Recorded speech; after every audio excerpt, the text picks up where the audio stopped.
Mais c'est quoi le client-side?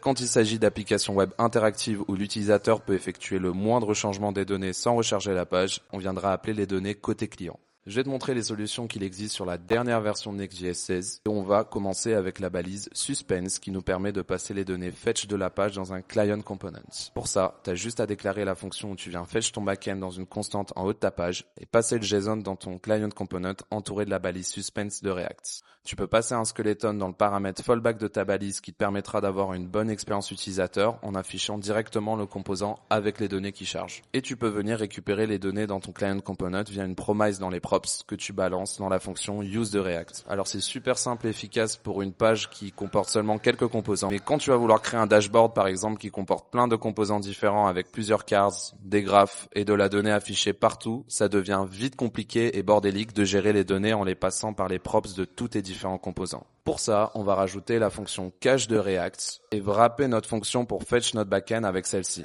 pour être sûr qu'elle soit appelée qu'une seule fois. On va utiliser le super use context de React qui nous permettra de récupérer les données dont on a besoin dans le client component qu'on veut. Pour les données d'un utilisateur, par exemple, on peut venir créer un user provider dans lequel on créera et retournera un user context avec en props un children et une promise. Maintenant, on peut venir wrapper avec ce provider le layout de notre app si on veut pouvoir accéder aux données sur toutes les pages ou dans un layout spécifique à une partie de l'app et rajouter dans les props la fonction qui retourne les data de notre fetch. Et maintenant, tu peux venir récupérer dans les client components que tu veux ton user provider avec le use context et récupérer les infos du user avec le use de React. Tu peux d'ailleurs aussi combiner cette méthode avec le server-side.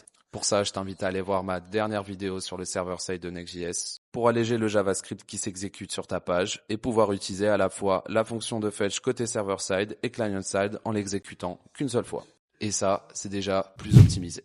Alors évidemment, le client-side vient aussi avec ses limitations, entre autres avec le JavaScript exécuté sur ta page qui viendra grignoter les performances. Et c'est pour ça qu'on viendra prioriser le server-side sur les données statiques ou qui changent peu. Je viendrai alors t'expliquer dans une prochaine vidéo l'utilisation des librairies SWR et useQuery qui te permettent de gérer plus facilement les states et refetch de tes données côté client. Si tu as d'autres questions, n'hésite pas à me les poser. Et si tu as besoin d'un site ou d'une application, n'hésite pas à me contacter.